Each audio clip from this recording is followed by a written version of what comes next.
Good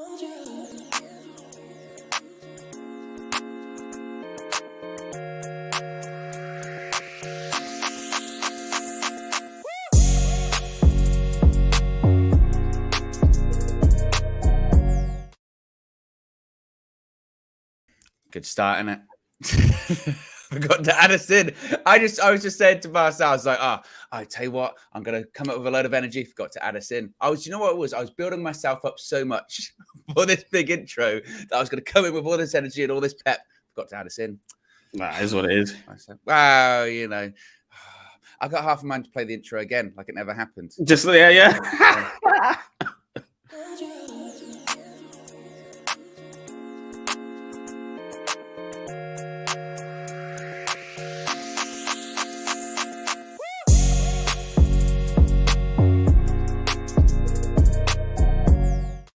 What's going on, guys? Good morning. Welcome back to United View. Welcome back to the Morning View. It's Friday. You know what that means. Plenty of Manchester United news to get into. The World Cup's back. We're going to be talking about finance this morning. God, that's a bit of a downer, isn't it? That really takes the energy. That takes the wind out your sails. We're going to be talking about finance. We're talking about getting payments. Glazers not getting dividends. Positive. But why are they not taking dividends? Bit of a negative. Yeah, this is going to be a pretty intense morning, Marcel. We're going to be talking about PSG interest in who? Marcus Rashford. Ooh, the PSG president. Yeah, he's been talking about him. We're going to get into those quotes as well. We're going to be talking about your favorite topic, Marcel, goalkeepers, because Manchester United, they're interested in Sommer. It's real. They're very interested in Sommer. And on top of that, according to reports, according to ESPN, no new talks with David De Gea over a new contract have started yet. There have been no talks at the moment. So we're going to talk about this. I saw when our socials put out a tweet yesterday, literally it popped up on my thing. Marcel liked this. And I giggled. So we're going to be talking about that. Going to talk a little bit about a strange story about Manchester United calling Louis van Gaal for permission to talk to Cody Gakpo. That's quite an interesting story. Could talk about that. Real Madrid, possible interest in Alejandro Garnacho too. And we're going to be talking about the World Cup. So there's a lot to get into this morning, folks. So be sure to smash a like on the like button. Be sure to subscribe, bottom right-hand corner. Marcel, though, good morning. How are you doing, my friend? Good morning, everyone. Good morning. Welcome, United View. Good morning to everyone. If you're up early, commiserations. It's cold outside. Owen, it's cold outside. You know, the first thing I told you off air was it's just freezing. I woke up in the morning, went outside. I said, no, I'm going straight back in. Today is stay in your bed Friday.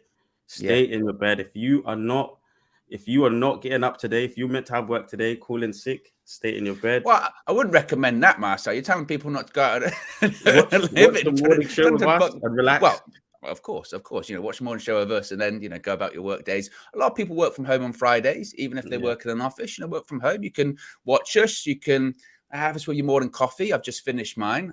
It's not enough. I need another one. Have your breakfast, you know, just enjoy it. We've got plenty to get into. But before we get into any of it, we've got to talk about what the show is brought to you by this morning. The show is brought to you by Fresh Ego Kid. Fresh Ego FC will be for the third year facilitating the annual Community Giveback for Campaign for Change, to provide an essential hamper and gifts to families from low-income, vulnerable and at-risk families. This year, Fresh Ego FC is partnering with Anthony Joshua's charity Clean Herts Community. This year, especially with global inflation and fuel poverty, those families, along with other families, will struggle to provide the basics this Christmas. This is a very well-known news story at this point, isn't it, Marcel? Especially now with the cold snap. Now, last year, through donations, Fresh Ego FC was able to give back to 120 families. This year, they expect to be supporting more than 350 families. So as we say every morning and every show, well-worthy cause. And for a bit more information, as always, here's a message from Anthony Joshua. What's happening, people? I hope you're good. So the festive period is fast approaching. And what I've come to realize is that a lot of people are actually unsure on how to kind of connect with communities and give back. So what I've done is my organization has teamed up with another organization to do some projects where we're going to be doing community work and spending time in communities and doing some give back projects, right? So we want to raise some funds, we want to get some items because it's going to be rolled out across the whole year as well. This ain't just a one-stop shop. So if you want to get involved, follow the link, follow the Instagram page, the social pages for more info, and your help will be appreciated. We'll be there, I'll be there. It'll be a big community day. Don't worry about that, Leaf. And yeah, we appreciate your support fully, yeah? God bless, be safe, and I'll catch up with you all soon. Words from AJ there. And as always, guys, if you do want to find out more information, all the info is in the video description. If you want to donate, there is a link to go to a Just Giving page if you do want to donate. As I mentioned, really well-worthy cause, especially as we get into this festive period, this holiday period, a really well-worthy cause with a lot of families in need this Christmas. Marcel, let's talk finance. Yes. We both struggled with maths at GCSE, but we're going to be talking finance this morning, and we've got to talk about the Glazers not getting their dividends. Now, this is very significant. It's a massive news story that actually broke last night. It was reported by the club's official. They announced their quarterly results, quarterly earnings reports. It was also picked up by several journalists who broke it down and also explained to people like you and I, Marcel, about what's really going on here. So the club said on the 15th of November, the board of directors did not approve the payment of the semi-annual dividend for fiscal 2023. What that means is that the Glazers are not taking dividends for the first time since 2015. They are not taking their semi-annual dividends for the first time in what's that? 7 years? It's a long time. Yeah. Now, some people might look at that and celebrate, and it should be celebrated. They're not taking money out of the club. However, there appears to be a bit more to it than that. Laurie Whitrow from The Athletic was writing, his personal feeling is that dividends are a separate issue to a possible sale. The report that was released last night shows that Manchester United's credit facility now stands at £100 million to pay off, including interest, is actually £102.9 million. So not even the Glazers essentially could justify the dividends on top, and this potential takeover process is ongoing. Basically saying that in reality, the reason why the dividends have not been taken out of the club this time is because the club actually can't afford it, and the cash cow may have been run dry. Now, obviously, there's going to be a lot of people more smarter or better suited than you and I, Marcel, that can scrutinize the proper financials of this. But I think the simple view, certainly the one that I've taken, is that the club, as I mentioned, the cash cow has been run dry here, and the Glazers essentially could not obtain this outside investment they were looking at. Richard Arnold said it himself. Richard Arnold said it himself when he was in the pub, which is a wild sentence, but when he was in the pub with the fans earlier this year in the summer, we're burning through cash. We've burnt through all of it. We've burnt through all the cash, essentially. There is nothing to take out. And also, on top of that, this is why, for the Glazers, it's time to sell, because there's nothing left to take out. We're at the precipice where you've got to start putting money into the club to invest into the stadium, into the training grounds, into the academy, into the community, into the playing squad, and there's no money left. The sales become a necessary outcome. The Glazers, actually, in reality, they'd love it if they could continue being the owners for another decade, for another 15 years, keep taking their money out every year, but there isn't anything left to take, essentially. Now, some people are also speculating that in the process of a potential takeover, why would you want to take money out of the club? Well, you'd want to keep it in the club to boost the balance sheet, as it were, for a possible valuation. A club that has 10 million quid left in it is more valuable than a club that has 10 million taken out of it, essentially. Now, some more facts and details before I come to you, Marcel, just for the finance people out there. So Manchester United's overall cash and cash equivalents are down by 96.9 million in the quarter to September 30 compared to June. That is a lot. The cash and cash equivalents are down nearly 100 million. Now, that's being acquitted to essentially a consequence of a transfer spend, which was over budget, essentially saying that cash has gone down so much because they overspent what was budgeted in the summer, which does go with reports that were said in the summer that actually Manchester United did not anticipate spending as much as they did because of a poor start to the season, because of poor planning. They had to overspend to get the players in. Now, once again, this comes from Dan Sheldon from The Athletic, who says that Manchester United's latest financial results for the 3 months ended September 2022 show an increase of 21.5 million to their sponsorship revenue. Manchester United attribute most of that to the pre-season tour in July of Thailand and Australia, going back to say that that's why that preseason tour is so important, because that is a little bit like the difference for United at this point, right? That money brought in by doing those tours, that's why it's so important. Now, in addition to that, it's also being reported that Manchester United had a pre-tax loss of almost 2.5 million a week, 2.5 million pounds a week in the first quarter of 2022-2023. This is despite this. So they still had a 2.5 million pound loss a week, despite a 7% decrease in wages as pay cuts kicked in following non-qualifying for the Champions League. The cash balance at United fell from 121 million on the 30th of June to just 24 million. Once again, it fell from 121 million to just 24 million in September. The total net interest paid by Manchester United since being acquired by the Glazer family is now close to £1 billion, 917 million pounds in 2005, which works out to nearly just over £1 million a week. Since we were acquired by the Glazers in 2005, we've been paying off £1 million a week in interest, not the debt, not the debt, not the debt leverage to purchase. The debt's still there, just interest alone. It's nearly been £1 billion. Now, in terms of revenue is up.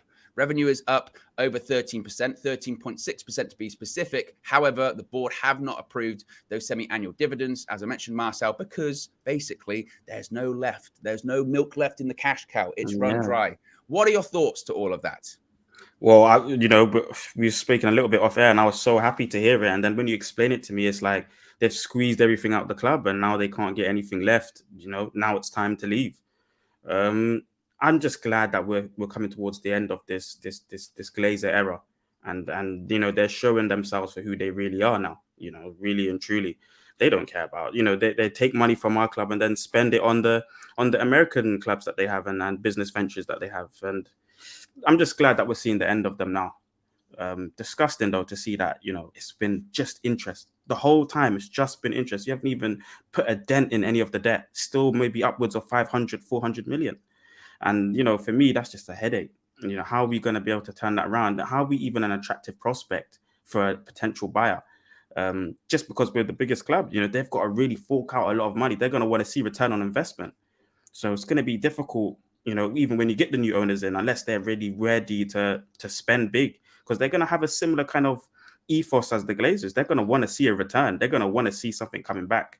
Hopefully not as detrimental as the Glazers have been. They have not developed this club. Like you mentioned, there's so many things.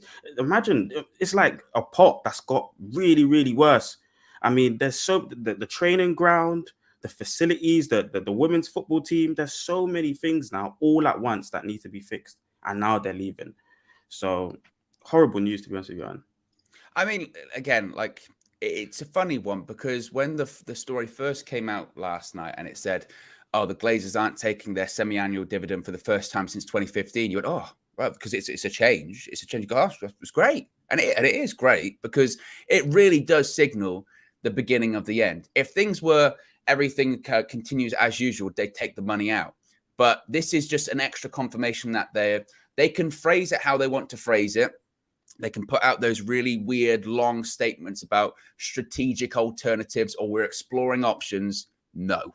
The club is up for sale, because the Glazers, what's their primary focus? What's their primary objective? Make money. Make money for themselves, not the club. Make money for themselves. How do we line our own pockets? How do we make money? And they have looked at Manchester United and said, we can't make money anymore. We cannot make money to really benefit ourselves, because, again, they're at the precipice where they have to invest, or the club has to find investment.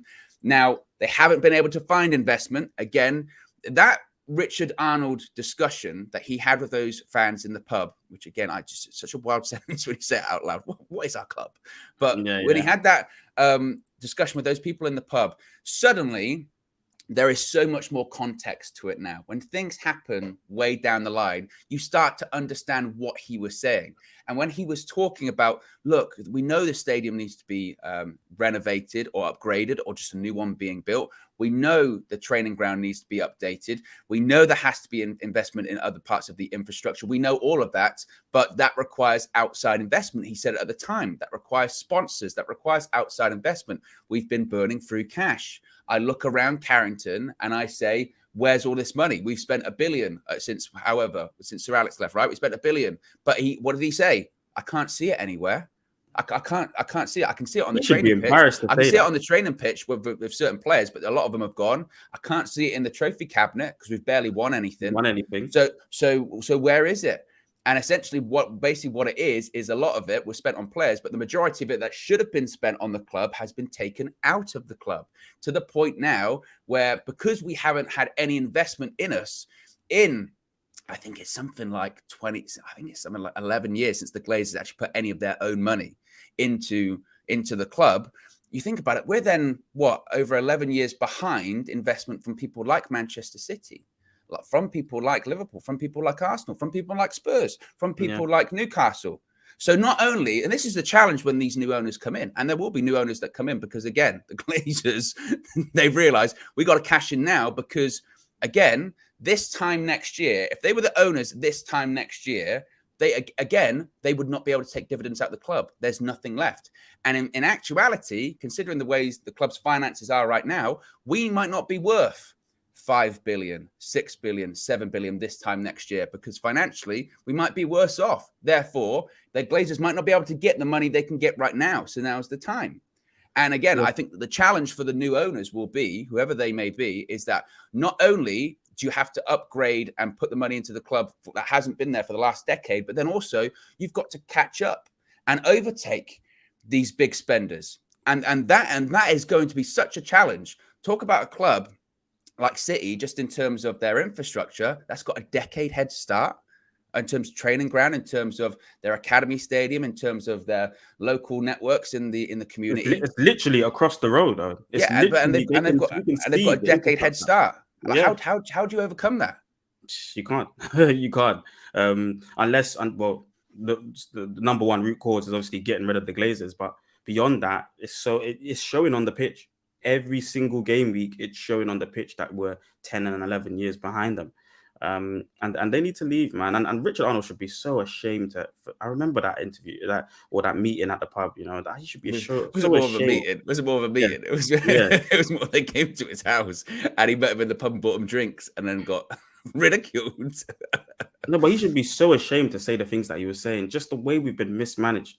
And I feel like the positive is on this is that it's coming to an end now. You know, and it's the birth of a new era. Ten Hag's here, and he needs a chairman. He needs somebody that's going to represent the club and the fans. You know, the Glazers have been representing themselves for a very long time, and we need someone that's going to really represent the fans. You know, these have been businessmen running a football club. In this country, we're passionate about football, and I think they just missed the trick in terms of running the club properly. I don't know who's going to come in and fix all of this, but there's so much to do. It's a massive job. Is it really lucrative for somebody? You know, do you really want to spend all these billions and not get the return in investment? You know, it depends what their mindset is. You know, if for instance, again, if you've got these sort of state-backed options like with Qatar, where they basically own PSG, or Saudi Arabia, where they own Newcastle, it's not about money for them. You know, you can argue what reasons it is about, but for them, it might just be more about winning or having the best club in the world. It might be about other things, more political things that aren't worth getting into this morning. But it depends. It depends what their mindset is when they come in. Do they want to come in or do they want to own the club because they own Manchester United and it makes a lot of money? Do they want to own Manchester United because, you know, it's such a famous historic club and everything is kind of in place. It just requires money to be put into it, and then you can be the best club in the world, and you can, you know, dominate, and you can win trophies. What are their intentions? And that's a really good question. Their business ventures. I feel like if it was a state-backed option, it would be their business ventures. You know, promoting their business ventures that they have otherwise, and maybe just to promote and be the biggest club in the world for real. You're right. It does depend on, you know, what their ambition is. But if it's going to be another American business owner, it might be the same predicament, you know, and he'll be balancing the books on the New York Stock Exchange, and, you know, we'll still be behaving like a stock. You know, the dividends will be taken out again, and I feel like, is there a process where you take, and this is a very detailed conversation, whether it's worth us going into it again, but is there a process where we get ourselves taken off the stock exchange if it is a Saudi-backed, you know, consortium? I would think so. Again, it would depend on with stuff like that. And again, I'm no financial expert, but that's when it comes to literally buying up all of the shares. A bit like with Twitter, basically, where you basically pay per share and then you take it off the stock exchange and it becomes a private company again. I don't know, but this is why this kind of news, and when you hear this kind of stuff, is when I think it was Simon Stone from the BBC recently reported that this takeover, it was expected to be done by the spring. I think they said by the spring. And now you can see why, because essentially the Glazers can't afford for it to take much longer. They can't. You know, I'm because so happy. the longer that goes on, the club always becomes less valuable. And again, this time next year, if they wanted to take their dividends out of the club again, they wouldn't be able to. Do you think that could be wrong though, Owen? It's simply because Champions League. If we get, I believe we get into Champions League next season, does that make us more of an expensive prospect, and your opinion on that, Owen? Do you think it makes us a more of an expensive prospect, and raises the value, or is it a thing where? I think it's past that by this point. I think it's past that by this point. As I mentioned, even when it came to this bit that it was written by Kieran Maguire from I think it's the Times, when he said that United have had a pre-tax loss of almost 2.5 million a week. That's despite the 7% decrease in wages because of not qualifying for the Champions League. So even so, even if we were in the Champions League, we'd still be losing around 2 million a week pre-tax. Like, that's incredible. that's incredible. So it's just the time is now. That's it. The Glazers, they've come to the point where, the cash cows run dry. And this time next year, and look, absolutely. And it's a weird one, isn't it? Because you do sit here somewhat conflicted a little bit, because obviously rejoice, celebrate, the club's up for sale. The Glazers are going to be gone unless something happens whereby some person goes, yeah, you can keep control of the club and we'll give you this amount of money and we'll be 49% owners. But I don't think that'll be the case. Clearly, everyone knows that the club is fully for sale. I think the Glazers want a full buyout. So they're going to be going. So obviously you celebrate that. We've wanted that since the day, well, even before they purchased the club. We've always wanted no Glazer involvement in the club. And that's fantastic. But the reason you're somewhat conflicted, not conflicted maybe is the right word, but just sad, is because you look at the club and go, like, look at it. With damage. Look at what it's become. Like, obviously it's literally had to get to this to get them out. So it's necessary. It's a necessary evil. But at the same time, you look at it and you just go, like, they have literally bled us dry. Whatever phrase you want to use, it's accurate. They really have. There is nothing left. But I'm so happy though. For me personally, I'm someone that likes to look at it as in a positive way. This is a necessary evil. Like I was saying. Even under Ralph's employment was necessary. He showed us a few things about the team that we needed to see. Ten Hag's come in and he's shown us that certain players. I feel like sometimes it's even after the Man City game when we got thrashed. I said to a City fan, the reason why you're the Man City you are today is because we were the Man United of yesteryear. The way that we was dominating. That's why you've had a reference point to see the level of success that's needed to achieve, the level of domination in the league, what you need. You've been able to see and mirror what you need to achieve. And that's going to be the same for us going in the future now. And I'm very, very happy that it's like that because, we've got ambition now. We've got ambition back with the new manager, and hopefully we get ambition with the new owners.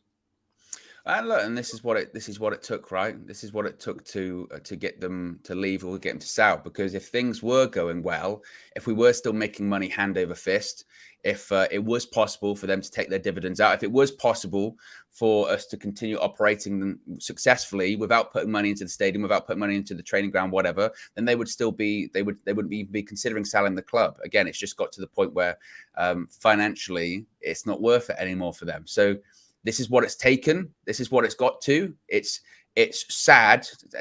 And again, it's one of those things whereby everyone's known this. Everyone's known this since obviously they purchased the club, but particularly in the last decade, everyone's seen the steady decline of United. Everyone's seen, if you've gone to an Old Trafford game, obviously still it's a very impressive stadium in terms of the sheer size of it, but you walk around it and you see it, you know what I mean? You can see it with your own eyes. Everyone knows it's been going on, all this kind of stuff. But just to get to the point, where it's like, when you see some of those numbers, you go, oh, crap, but this is what it's taken. And to your point, if this is what it had to get them out of the club, then I guess so be it, because once they're gone, they won't be coming back. And then we can move on, hopefully, with owners that are, because let's face it, even if the owners are still terrible, but they're just like 5% more ambitious than the Glazers, that's better than nothing, right? But we're at the opportunity where it's like, okay, everything's in place at this club. The fact that you've got owners that take money out of the club twice a year, and you can still have a transfer window and not put any money in. You can still have a transfer window of over £200 million and still pass FFP regulation. That just goes to show the size of Manchester United. So if you do have an owner, I've always said this, to actually invest their money in the club, nobody will be able to touch us. Nobody. But like to your point, whether those new owners do that, I don't know. We'll have to wait and see. Be sure to smash a like on the like button, guys. We've got nearly 500 people watching. Less than 100 likes. We can get to 150, Marcel. Come on, 200. 250. Oh. It's got to be half. Half is usually the benchmark. And then you got to 75%. Exactly. That's what we've got to be going for this morning. So be sure to smash a like on the like button. Be sure to subscribe as well, bottom right-hand corner. Reminder, I'll be live not once, but twice today as well. I'll be live for the match view of Croatia versus Brazil in the World Cup quarterfinals. World Cup is back today, so I'll be live 2:45 for a 3 o'clock kickoff. And then I'll be live at 6:45 for a 7 p.m. kickoff as the Netherlands face Argentina. I'm really looking forward for that one. I'm really looking forward to that game this evening. I think that's going to be good. Yeah. You should be, man. I was looking forward to Man United until they just performed for us how they did the other day, Owen. But yeah, World Cup's back. 100%. And we'll be live once again tomorrow, again, for those 2 World Cup quarterfinals. I'll be live at 2:45 once again for Portugal versus Morocco. Then we'll be live in UVHQ for Manchester United versus Real Betis. I'm going to be scrambling from home to the studio. And then we'll be live for England versus France. Oh, it's going to be a good day tomorrow, Marcel. It's going to be a busy one. It's going to be a good one. Yeah. Let's hope that United and England don't let us down. Let's talk about Marcus Rashford, Marcel, because Marcus Rashford to PSG. Now, not the first time we've heard this, of course. It's not the first time he's been linked to PSG. He's been linked to PSG a couple of times, hasn't he, actually? Was linked last year before, obviously, this the season started, or during the summer it was. There was talks about his brother possibly holding talks with PSG, and then they were quickly rubbished. Well, PSG president Nasser Al-Khalifi has spoken to Sky Sports on Marcus Rashford, and he was asked about the interest in Marcus Rashford playing well at this tournament. And he said, quote, "He's another player that is really amazing. And for free, to have Rashford for free, every club would run after him, definitely. We're not hiding it, interest in Rashford. We spoke before and interest, but the moment was not good, moment for both sides. Maybe the summer, why not? Today, if he is a free agent, of course, we can talk to him directly, but we are not going to talk to him now. Let him focus on the World Cup. Then after in January, hopefully, if we're interested, we will talk to him." Now, of course, Rashford's contract just expires at this year. It's next year, sorry. 2023. Obviously, we've got an option, which United will trigger. And I think after hearing that conversation, they'll trigger it very quickly if they haven't already, because come January, he would be able to talk with clubs overseas. But do you hear stuff like that? Does that worry you a little bit? Nah, Rashford is red, man. I think fans before, Faz even, I could say Faz, last season were trying to get rid of Rashford imminently. Last season he was just playing completely below the pressing. It was like really, really bad. He mentally he was going through it, but he's been able under Ten Hag to come back stronger mentally, physically, looking really good now. So I think a new contract has to be written up for him. But Ten Hag's doing the right thing with all the players in the team. Nobody's getting a new contract till further notice. It's very simple. You all got to approve something to me, and we'll be happy to replace you if you don't want to do that. I think that's how Ten Hag's doing it. And there's so many times where he's shown signs of just really, really good man management with all the players, with the squad, and that's another one. Keeping Rashford hungry, keeping him humble. And focusing on his football, he doesn't need a new contract right now. It doesn't need to be given and issued out right now. I remember KG saying it though before. We should be giving him a new contract as soon as possible. But I think just give it some time. If it's January that we do it or the summer, do it then. But we have things to achieve this year. We need to get top 4. No one deserves any new contracts or anything, and there's nothing been achieved. We've been doing that for too long now. We've been rewarding massive contracts and 0 trophies. We've been doing that for too long. De Gea is a massive sign of that. Maguire, even Bruno, and Bruno's been playing well, but he got a new contract. And what's he been doing? We haven't won anything, and I just don't like that. And that speaks to the mismanagement. So Ten Hag's changing that. And that's the direction that we need to go in. So I'm happy. I'm happy that he has to wait. I'm not worried about interest about PSG. They won't be able to take Rashford from us. I think that Obviously, look, United are going to trigger that extension, so he's not going to be available to talk to PSG in January. And sometimes, to be honest, when it comes to this whole triggering of the contracts, you don't even hear about that publicly. Sometimes United don't even announce it. It's just a case of it will come out months after the fact. Oh, by the way, United triggered the thing, so Rashford is not going to go anywhere this summer or anything like that. To your point, Ten Hag had reportedly said, put a hold on all contracts, put a hold on everything. I want to give the go-ahead. I want to give the go-ahead to say, you can now go negotiate with Rashford. He's earned it, or anyone, for that matter, whose contract's expiring. Now go and do it. They've earned it. I want to keep them, etc., etc. So I think that's good.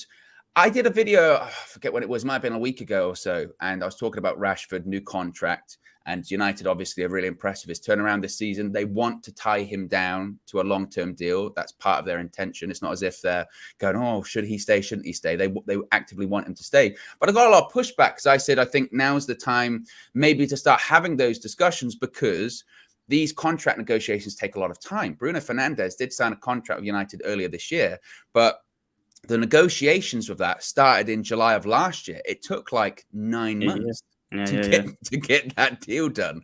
So now would really be the time to start having those conversations. Trigger the clause, obviously, trigger the extension. So he's there for another year. Start talks now. And then maybe at the end of the season, he signs that deal. And then it's like, oh, Marcus Rashford's here for the next 5 years. That's what's happening there. So I'm not too worried about that. But when I said, oh, start those conversations, some people said, oh, and you never learn. You never learn, Owen. Okay, he's only had a couple of good months. Are you forgetting what happened last season? Here we go again, giving contracts to all of these people. You've been fooled. You've been duped. And I'm like, wait a minute. What do we want? What do we want from people? Because if they're playing rubbish, it's get rid of them. If they turn it around and they play a bit better, it's, wow, you're still going to have to do a bit longer. They still don't want a new contract. What do you want? Like, what do you want? He's playing better. He got September Player of the Month in the Premier League. He scored goals at this World Cup, 3?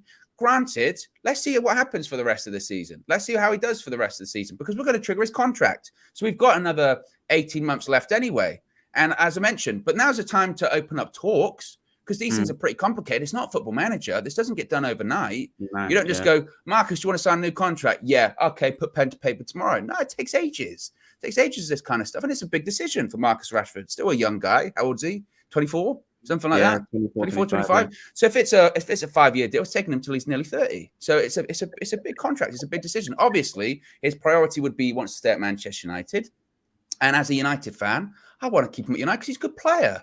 Like even if you think he's massively overrated and he's not good enough, or you're not going to win anything with Marcus Rashford, you're better off with Marcus Rashford in the squad. Even if you don't think he's a starter, if you get to a position, United, whereby you're having an informed Rashford on the bench because the quality's that good on the pitch, then United are doing pretty well at that point. So he's worth keeping. Plus, he's a homegrown player, so you need that. You need it for Premier League rules too.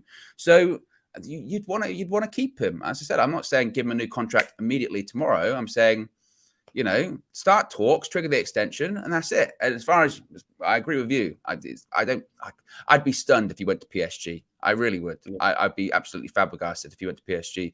I don't even think he really wants to be honest. All that talk about PSG and all that kind of stuff. Could you ever see it? Never. I mean, he's the only English player. Well, not the only, but he's quite a marketable English player. So that's why PSG maybe might look at, getting Marcus Rashford. But nah, I just don't see it happening. And I like the way Ten Hag, I'm just trusting Ten Hag right now. He doesn't want to sign anyone's contract, no problem. And I can see the benefits of why you wouldn't want to give anyone a new contract. I think the players on the list right now that need a contract renewal over the course of this summer and next summer, there's quite a few players. I think all of them need to get their contracts renewed. I think there's about 3 or 4 of them that are... Including Fred? Yeah, Rash. Is Fred part of that group? Yeah. Maybe Fred as well.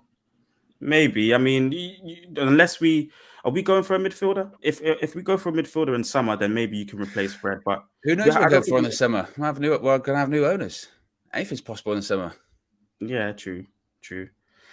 No, I would maybe not Fred then, because Fred at some point has to leave. He has to leave at some point. So I'm choosing between Scott or Fred. I've always said Scott. So Fred has to leave at some point. Maybe not Fred then, especially if it's next summer that his contract is up for renewal. Maybe don't renew his contract then and get the world-class midfielder in. But Rash is someone you got to look at, and I like the way Ten Hag's handling it. Let's talk about your favourite topic, David De Gea. Yes, David De Gea and possibly no contract talks. This is quite an interesting one. So we had heard, it's been reported that Manchester United were interested in Jan Sommer. Now, the reports came out from Germany. Of course, Jan Sommer plays for Borussia Mönchengladbach. His contract expires at the end of the season. He's 34 this month, but he would be a free agent at the end of the season. But those reports came from Germany, and it was a bit like, well, we'd heard it before. How reliable is it? Well, it was reported yesterday from Rob Dawson from ESPN that Manchester United are working on a deal to sign goalkeeper Jan Sommer on a free transfer next summer. On top of that, Rob Dawson reports that Manchester United are yet to open talks with David De Gea over a new contract. Now, of course, De Gea is in a similar situation to Marcus Rashford in that his contract does expire at the end of the season. United do have the option to trigger that extension. However, a bit different to the Rashford situation, De Gea's one is, Marcel, because obviously he's on such a big wage that United don't really want to trigger that. If he's to stay, they'd rather negotiate a new contract on a lesser wage.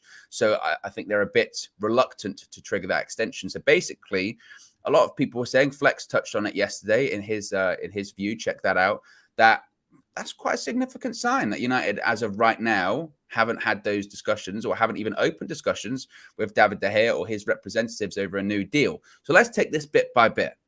De Gea, no talks. What does that say to you? Ten Hag doing his... Well, you could look at that two ways. Ten Hag sticking to his guns on, no one's getting new contracts right now. That's not something the club needs to and the team need to be focusing on. And it's about him managing this squad of players. That's his job, to manage these squad of players. And if he feels no one deserves a contract right now, he's doing something almost unprecedented over the last 5 or 6 years. We've been rewarding failure. Our manager doesn't want to do that. And for me, this particular goalkeeper is a massive token of that. And he doesn't want to reward him with a contract right now. Makes perfect sense for me. I'm very happy to hear that, and it's a massive contract that the man's on. It just screams. Why we've been talking about financial issues, and we've got somebody that is on massive wages and hasn't won anything, in the last 5 or 6 years. Half of the players in the league, like the players that are winning trophies right now, are on half his wage. It's crazy. Well, it just sounds ludicrous to me. It just sounds crazy. The more I think about it, just...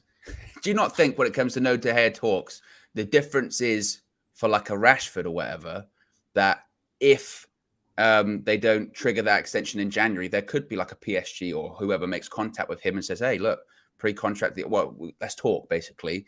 I would feel like with De Gea, they can afford not to trigger an extension because they don't want to, but they can afford to wait till the summer, as it were, because I think they might wait till the end of the season to see what happens. They might let it get close to the point where come April, May, it's a discussion of, okay, where are we in the league? Where are we in terms of our new owners? Where are we in terms of our goalkeeping options? Where are we in terms of our development?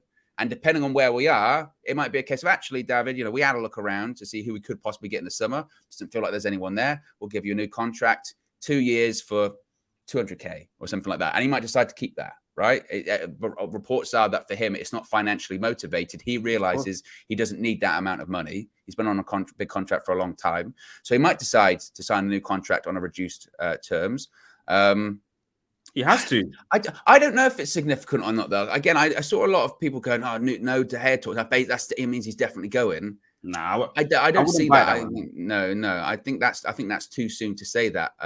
I think it's a case of, and we've heard this for a while, Marcel, haven't we? That I think Ten Hag and the club are just assessing all the options possible with this goalkeeping situation. I think they're having a look who's out there. I think they're having a look of who could be possible in the summer. I think they're having a look at De Gea's improvement, because there has been improvement in his starting position and his distribution to an extent this season. I know you'll disagree, but there has been improvement from what it was. I know statistically, you'll get the people that say, no, statistically, he's still bottom of the league and all this kind of stuff. Okay, fine. I just think that United are assessing all their options. And frankly, what is concerning is that if one of those options is Jan Sommer, unless that's a backup, if that's a backup, I'll take that as a backup because he's an experienced goalkeeper, international experience. He can play with his feet, allegedly. I haven't seen it, but he can play over his feet. If that's a backup option, that's fine. A backup to a Diogo Costa, no problem. A backup to De Gea for another season, no problem. But if you're signing Jan Sommer, 34-year-old Jan Sommer who conceded, 5 against Portugal, Jan Sommer, who a couple of those goals, I know they were good, but a couple of them were questionable, then I have massive concerns about that. Free transfer, do me a favor. It's equivalent. It's the equivalent to the Bravo deal that Man City done, and somebody that's not got the massive amount of saving ability. So a thing that I've been saying to the community for the longest amount of time, I would rather take the ability out from the feet. This is football at the end of the day. You have to use your feet and you have to be exceptional if you want to be part of the best team. And it's goalkeeping. You have to be able to use your hands. No, but yes, you do. But for me, it's all about using your feet. See, even your equipment doesn't agree with you. Even your equipment's dropping down. Yeah, I know. But it's you have to use your feet. So for me, it's equivalent to like a Bravo deal, a Claudio Bravo deal, where rubbish at Man City. Exactly. He was terrible. He lasted a season. They finished 3rd or 4th, and next season he went, well, that didn't work out. I've got to get someone else in. Yeah. And that's the it's a similar thing. It's a free transfer, a free hit on somebody that's gonna improve the level. Like I said, that little increment jumps. Like Will it though? Will that actually improve the level? You telling me Jan Sommer in goal is going to improve Manchester United? Jan Sommer, in the same way that David De Gea won us a game against West Ham this season, right? He won us that game by making saves in the last couple of minutes, proper world-class saves. You were in that stand when he was making those saves. Would Jan Sommer make those saves? We draw that game. Or we lose it with Jan Sommer in goal. I mean, listen, if Ten Hag wants Jan Sommer, I'm backing it 100%. Obviously, it's funny that I was saying Jan Sommer and Dubravka, and it looks like Dubravka won't get renewed, but it looks like it's gonna happen. So, hey, listen, Ten Hag's seeing the same things that I'm seeing. At the end of the day, you look around at the football club, and you've just come into the football club. You look at a goalkeeper that hasn't won anything for how many years, but he's still here. You're calling yourself Marcel Ten Hag at this point. It only makes sense. Thank you. It only makes sense. He's thank you. It's a joke. No, it's not a joke. It's exactly what I've been thinking at this whole time. You said you'd rather have Jan Sommer and Dubravka, and then within 24 hours, they both had some of the worst performances I've seen. But my gaffer decided. What do you mean? Yes. But my gaffer. But bad games happen in football, though. I'm just living in the reality. Same for De Gea. Bad games happen. Yeah, but it's been too many, and it's been for our club, and he's not been. How many games have you seen Sommer have? How many games have you seen Dubravka have? Yeah, when this was a bad one. The first 2 that I've seen were bad, but for me, their abilities, and that's why I was always backing them. Their abilities, for me, were better than David De Gea's, and that's all I want at the football club, and that's all that Ten Hag wants at the football club. That's not true, though, Marcel. The Dubravka, what distribution, what playing with his feet have we seen? Even when he was at Newcastle, he was not. It was not like we signed Dubravka on loan. He went, he's unbelievable with his feet. We've seen it all the time when he played at Newcastle. No, he's playing in Steve Bruce, Rafa Benitez system. Oh yeah, because they're playing out from the back a lot. Dubravka. Let's park that to one side. Dubravka's going back to Newcastle at the end of the season. Sommer, okay, maybe he's a bit better with his feet, but you're talking incremental steps. Why not just wait till the right keeper becomes available and forget those incremental steps? Why not wait and see if you can get Diogo Costa? And instead of Jan Sommer for 1 year, and then for 1 year, we signed him on a year or 2 year contract. We know he's not good enough. We should have just stuck with De Gea. He wanted to stay 200K a week, 150K a week, whatever. I'd rather have that until we find the right guy. We're acting like De Gea's a fossil. He's not. He's younger than Sommer. Yeah, in terms of ability, he's a fossil. In terms of ability, he can't play. I tell you what. That fossil has won one player of the year. How many years at United? I can't believe we're going around in circles with this. I know. It doesn't matter that you won player of the year. It means nothing to me. With no trophies, with no accolades, it means nothing. You can get players. I would rather a different goalkeeper, and we win trophies every year, and it's the player on the bench that wins player of the year every year, than a goalkeeper that doesn't win trophies and gets player of the year every year.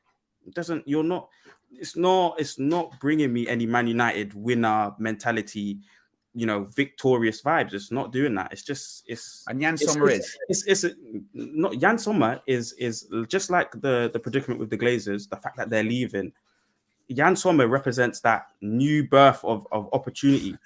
100%. And like I've said to you, come 100%. on, Jan Sommer, a 34-year-old who's past his prime, and I know goalkeepers can play to much older. So when people start going, but goalkeeper's 34, Edwin van der Sar, he's not at his best. He's not, and he's a free transfer. There are better options available and more attainable options available as well. Yeah. And Jan Sommer is the necessary evil to get David De Gea at the club. Yes. Think about what you've just been saying from the beginning of the conversation this morning. We have no money. We have no money. So and we're burdened with this 300K a week goalkeeper. 300K a week goalkeeper. We're already paying 2 million in tax already every single week, and 8 million of interest. 2 million a week, 8 million in interest, and then you got the goalkeeper that's on 1 million a week as well. A month, so sorry, 1 million a month as well. De Gea is the real true financial drain. Him and the Glazers. He's one of them. Why don't you just get somewhere on there for free? Why don't you just get somewhere in there for free? Like I said, and by the way, I've not said he's the person that fixes the problems. I've said to you that he comes in like a Bravo. Bravo was in there for 1 year. Yeah, and it wasn't a financial burden. It wasn't a financial burden, and you come to see what kind of player he was, and he was no good. And then they brought in the world-class goalkeeper. Why would you bring in someone you know is no good? That's insanity, Marcel. We don't know if he's no good yet, by the way. Let my manager work. Let my manager work. Let him work. We're all, because of one football match, we're saying Sommer is the worst person under the sun. It doesn't make any sense to me. My manager wants him. Let him work, and we'll go from there. I don't understand why everyone wants to hold on to De Gea so much. It's not about wanting to hold on.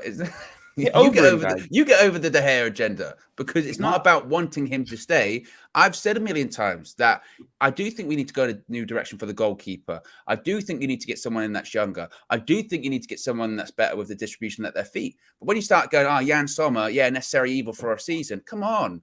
I mean, keep De Gea for another season, give him a new contract on reduced terms, he'd take it. Until it's the right keeper. What happened to best in class, Marcel? What happened to that? Right now, they're at City and Liverpool, the best in class goalkeepers. What about Diogo Costa? And Diogo Costa's, we have no money. I'm only saying these things to balance out. Pardon? Who? What about other keepers? Simon? What about the guy from Brighton, Sanchez? What about the guy from Brentford, Raya? Yeah, no, good points. But if the manager has to work within his means, within the club, and if the club doesn't have any money, and Sommer's there on a free, it's only just making sense to me right now. And I've said to everyone, I'm not saying Sommer is my guy. We need to stop relating the two. I'm not saying that. I'm saying it's a Bravo deal. It looks like a Bravo deal, similar to what City done. 1 year. Somebody that's far more adept at what needs to be done than Joe Hart, someone that was a long servant at the club. And then you start that process of rebuilding. You need to get out of the old and in with the new. And until fans start realizing that, the club will be run much better. The club will start winning trophies again. You guys will all see it. Lil Yo with the super chat says, Marcel, where do you find the raspberries with a hint of crack for your porridge in the morning? These takes are too funny. Marcel versus David De Gea's feet. And Dill says, Marcel talking like De Gea is the only reason we didn't win trophies. The only player to have lifted a Premier League at this United. Smoking his socks, this guy. Wow. As always, the chat is... the majority is not agreeing. Look, there's some people that do agree, as always. But there you go. There's the latest on David De Gea. It's just, as soon as we bring up the topic, you know where it's going to go. We've got a couple of things to get into this morning, guys. So be sure to smash a like on the like button. This is a really weird story. Won't spend too long on it. But it comes from the Mirror, suggesting that Manchester United have been calling Louis van Gaal, of course, the Netherlands head coach, sparking suggestions they want permission from their former boss to talk to Cody Gakpo. Now, it's a bit more to it. There's a bit more to this story. So essentially, I think a Dutch journalist found Louis van Gaal's phone in the toilet. Right, this is true. That's crazy. He found his phone laying in the toilet at the Netherlands hotel or somewhere in Qatar, and the the journalist that found it said, I saw a very expensive phone lying on the toilet. So I tapped the screen and saw Louis van Gaal and his wife arm in arm. A very nice photo.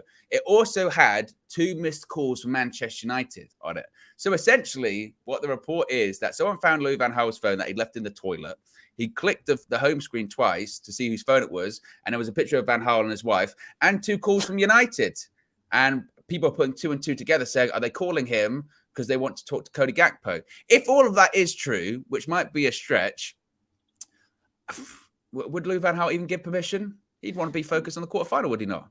Yeah, and he's been moving quite peculiar with Man United anyway of late. You know, advising players to not join the club, and then now Timber and Dumfries, all these kind of players, and they were looking like they don't want to join the club at the beginning of the summer, and now that's kind of changed. I don't know. Van Gaal and Man United, the relationship's a bit weird.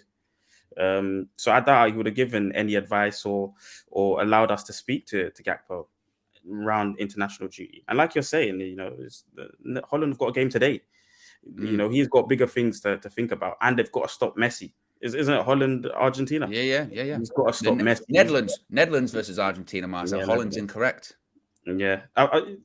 There's a reason for that as well. I was reading there's a reason. I believe, isn't it? I mean, people can correct me in the chat, but I think Holland is only a couple of, I don't know what you would call them, counties, territories, or whatever. But Netherlands is the entire country. That might be a bit of a guess on my part, but nevertheless, yes. I mean, if United want to talk to Cody Gakpo, just talk to his agent. His agent put in touch. Yeah. Cody Gakpo's got a phone, and I mean, unless or talk to PSV. So I don't know. I would find that one very surprising. Let's face it. If United are trying to call Louis van Gaal, I don't even know if he'd take that call. He doesn't really like Man United that much. So his relationship with Man United is really weird, but I think it would be Man United maybe just going to a previous manager saying, "What do you think? What's your kind of ideas, or what have you been seeing about Gakpo while he's not in the face of the cameras or on the pitch all the time? What's his temperament like?" And those kind of questions. But I don't think Louis van Gaal will answer them. I don't think Louis van Gaal don't care about that at all. I mean, and also as well, thinking about it is, I mean, maybe it comes from United, but maybe I don't think Louis van Gaal would take a call from Manchester United. He might take a call from Erik ten Hag. Maybe that's a bit different. If ten Hag called him and said, "Hey, just between you and me, what do you reckon about Cody Gakpo? I've obviously got my feelings on him, but you're with him every day. What's his mindset like?" And also, as well, I guess a bit of insider information. Have you heard he's talking to anyone else? What's going on with that? So maybe it's like that. I don't know. But look, if that's United's intentions of getting this done early, then fine, because we need to get it done early. We need to ensure that other clubs don't come in for him. Finally, speaking of clubs coming in for players, Real Madrid possibly interested in Alejandro Garnacho. Bit concerning, Marcel. Reports from Spain came out yesterday suggesting that Real Madrid are interested in Alejandro Garnacho.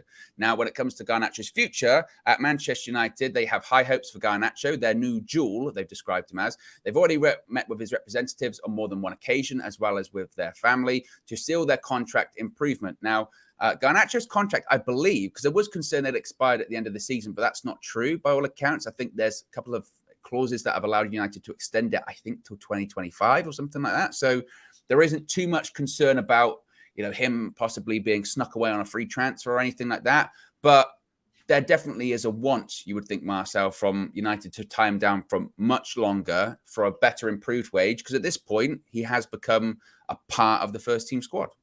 Yeah. He's earned the right to get a new contract or a senior proper contract to be part of the first team. And to work his way into getting regular starts in the first team. Good player, man. Good player. Interested, and Spain have won the hearts of the South American, diaspora, because they usually like Barcelona, Real Madrid, those South American players. So good player, and Garnacho needs to improve. So I think he'll stay at United though anyway until he's about 22, 23, 24. And then maybe move on if he wants to move on, or if Real Madrid come calling again then. But it would be smart business for them to come in now at an interesting time while he's young, don't have to spend as much as well. But he'll stay, man. He'll stay. When I saw that, I thought to myself, yeah, that means he's a top player. He's a top player, and that also means that top clubs are looking at him. So let's see how he performs now. And in the friendly the other day, he played well. He was one of the few standout players, and we're going to need players like him to hit the ground running.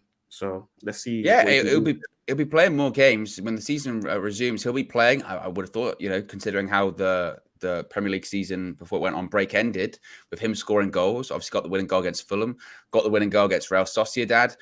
When he came on in the Carabao Cup against Aston Villa, I mean, it was a cameo appearance. He was on for like 30 minutes, and arguably could have been man of the match that game. Right, gets an assist for Scott McTominay's goal and was excellent down the left hand side. So there's something going on with him. He's definitely top quality. I know that.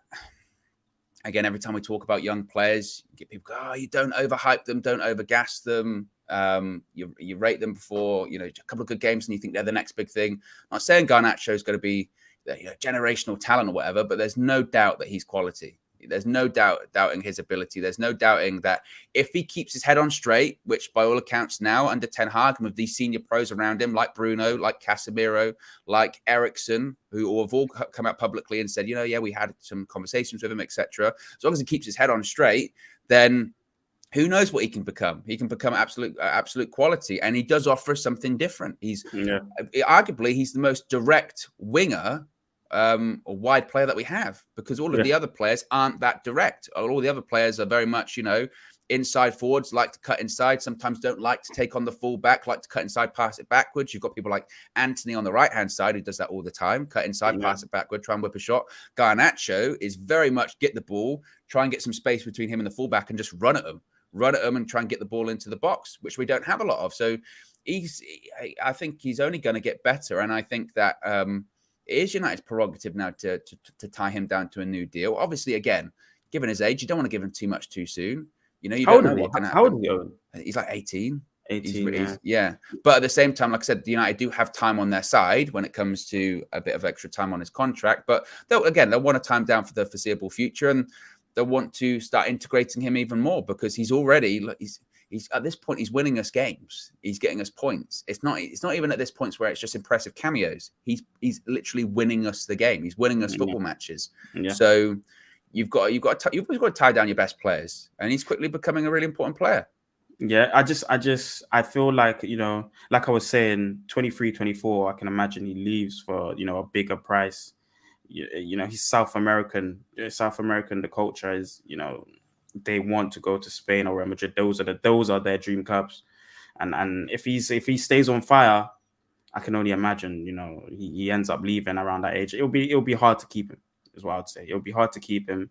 One of the most direct and aggressive players on the ball in the league, or far, and in our team then, but, my question to you would be then, Owen, do you think he gets to, a Vinicius Junior kind of level? Because Vinicius kind of moved to Europe young as well, similar to Garnacho.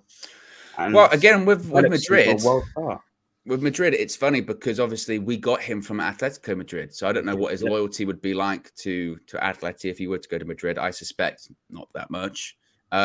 But, it's just about business at this point. Do you want to sign him to a long-term deal now for a bit more money? Because actually, if he keeps up at the rate he's developing at the moment, in a couple of years' time, that contract, if you were to negotiate for him then, might actually be way bigger. You might actually be doing smart business if you get a new contract in now and save a bit of money in the future. I don't know. So I just think, we should be in the interest of, we should be of the mindset rather of tying down our best players, our youngest players to long-term deals and building around them. And I think for years to come, I really do believe the Garnacho hype might be proved wrong. There have been plenty of young players that have come and gone and at points shown that we thought they were going to be the next big thing and then they fade off. But there does feel to be something a little bit different about him. But look, time will tell. We'll have to wait and see. And here's hoping, but he'll play games for the remainder of the season. He will play in the Carabao Cup against Burnley on the 21st, no doubt about it. I wouldn't be shocked if he plays against Forest on the 27th as well, because he's a quality player and he's one of the players that didn't go to the World Cup. So, and to your point, I think he did okay against Cadiz the other day. I thought he did all right. We'll have to wait and see. But be sure to smash a like on the like button, guys. Be sure to subscribe, bottom right-hand corner. Come to the end of the show today. As I mentioned, I will be live not once, but twice today, 2:45 for Croatia versus Brazil, 3 p.m. kickoff. The quarterfinals begin in Qatar. I'll also be live 6:45 for that big quarterfinal clash between the Netherlands and Argentina. Quick predictions, Marcel, for both games. Who are you going for? Holland, because they got a better team, but Messi can produce moments. Yeah, Netherlands because they got a better team, but obviously Argentina, Messi. If you can't keep him quiet, he's going to punish you. And then the second game is Croatia. Croatia, Brazil. Brazil, Croatia. Yeah. Well, that's the first game. Yeah. Oh, that's the first game. Ooh, Brazil, obviously. I think, you can't look past Brazil. I think Brazil end up winning the tournament. They just got so much quality everywhere about the pitch. Casemiro, guys, watch Casemiro. He is absolutely balling out right now. Casemiro is balling out. Even Fred, because Tito really likes the job that Fred's doing. And even Fred's playing all right. But Casemiro, honestly, the best CDM in the world right now, by far, bar none. And it's playing brilliant. So, yeah, Brazil. Yeah, I'm going to go with, I think Brazil win pretty comfortably. Netherlands, Argentina. I think Netherlands will win, but I wouldn't be shocked if that went to extra time or penalties. I think that might happen. And who knows? I might get really excited again, like I did with the Hakimi goal. Panenka. Anyway, guys, look, we're out of here. Have a great Friday. We'll speak for you again soon. Peace.